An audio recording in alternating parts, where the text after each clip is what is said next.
Hey guys, it's Will with Hong Kong Cinema Appreciation Society. This is why I like this movie. Today we're going to be talking about Black Lizard. This is a Shaw Brothers movie. It was released in 1981, and I really love this movie, and I've watched it several times.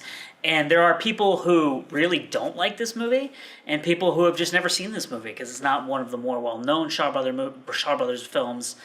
It was directed by Chor Yuen, who also did Bat Without Wings, Death Duel, various other Shaw Brothers films. It stars Derek Yee, who's very famous, and then a number of other kind of like regulars from Shaw Brothers films. The best way I can describe this movie, I was like thinking really hard how to describe it. Imagine a Scooby-Doo episode written by Shakespeare, produced by the Shaw Brothers. It's like a supernatural movie that is at its core a mystery, but the mystery revolves around like decades-long intrigue and drama between these two families. And the two families' houses abut one another, and it's almost like this huge kind of sprawling mansion. And there's also like this kind of mysterious villain's lair. And in that aspect, there's also like an obvious influence to me from Universal monster films, because if you look at, Frankenstein less so, but definitely with Dracula, with Wolfman, with the Mummy, you typically have some kind of central building, be it the, in I believe in both Dracula and in Wolfman, there's like a central mansion. And in Frankenstein, you have the castle, and then you have the little town next to the castle, then there's a town in Wolfman. And in the Mummy, you have kind of like the place that they're staying and doing their research, right?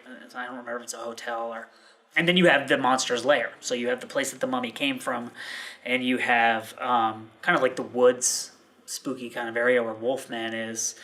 And in Dracula, you have Dracula's castle, right? And so it's this kind of like concentrated thing of major locations, one of which is kind of like the good guy's place, and one of which is kind of like the bad guy's place. And so this plays to that convention. And that convention has also been adopted by Guillermo del Toro. And so I also see Guillermo del Toro influence in this film. I'm a huge fan of Guillermo del Toro. And if you look at Devil's Backbone, Pan's Labyrinth, and Crimson Peak in particular, you see basically an identical narrative pattern. People are going to have gripes with that and be like, well, those characters are all really different and the plot unfolds in different ways. If you boil it down to its basest, most abstract elements, each of those films takes really interesting characters who have really deep secrets that are very kind of dark, violent, and twisted, and that have some of them outsized, almost like deranged ambition. And you put those people in one place and you kind of lock them there, right? So in Devil's Backbone and Pan's Labyrinth, we're locking them there with war. In Crimson Peak, they're locked there by the isolation of where they are, by the economic needs of the character, by the fact that the wife is from the United States, so she's completely alone there, right? And then there's a snowstorm that kind of traps them there. And this movie has a very similar kind of narrative pattern. Like you have these two families and their houses are there, so they're trapped into these houses, and there's a supernatural element. There's this kind of like ghost story mythology, and also a lot like Guillermo del Toro. In almost every Guillermo del Toro film, there's an opening sequence that explains a mythology that carries on throughout the whole film, right? So this is in both the Hellboy movies, this is in Pan's Labyrinth. You see this a lot in Guillermo del Toro's films. And in this movie, you open with a little explanation of this kind of legend of this black lizard that lives in this lake that comes out every 3 years, and then like bad and weird things start to happen. And so this is all kind of this like milieu in which this film takes place.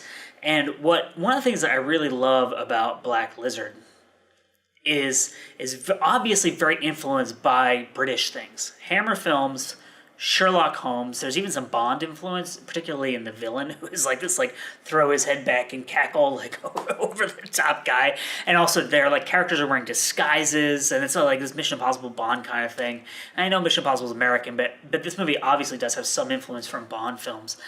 And that they kind of like the cultural transposition that they do, but they take this influence from Hammer films, and they take this influence from James Bond, they take this influence, very obvious influence from Sherlock Holmes, because you have a mystery and there's supernatural things happening, but the onus is on the detective to determine whether or not there actually is supernatural stuff at play, or if someone is messing with your head, which becomes a very interesting element to the film that I'll kind of go into detail on in a second here.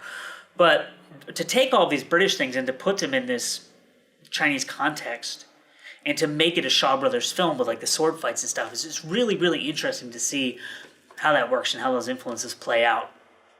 There's also this very Hitchcockian element to this film where the characters in the film are playing kind of mind games with each other. I don't want to give too much away here, but the filmmakers play mind games with you, right? So the filmmakers know that the audience who's going to see this film has seen certain types of films before. They've seen supernatural films, they've seen horror films, and they've seen martial arts films. And it takes tropes from all of those movies, and it plays with them in ways that you don't expect, and it gives you things that you didn't realize you were going to see. In the film, the characters use the mythology of the film's world to mess with the other characters. So it's like this kind of weird meta device where the movie is doing things to you that the characters are doing to one another in the movie. And it's really cool. There's a great ambiance in this film. The music is really, really good, and it takes from a number of elements. So like I said, it came out in 1981, so it does have like some kind of like synthesizer-y, spooky, eerie 80s kind of music, but then there's also like more traditional stuff that you'd expect to hear from Shaw Brothers. It has great, great sets, like all Shaw Brothers movies do. And this movie is extremely well conceived. So what do I mean by that? It's 82 minutes long. That's really short, and that includes the credits. So the actual movie is probably like 80 minutes or something like that.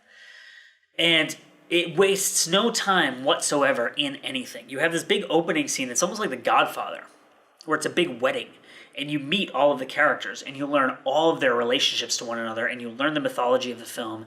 And then we skip ahead to a few years later, and the plot has started. And there's no wasted space anywhere.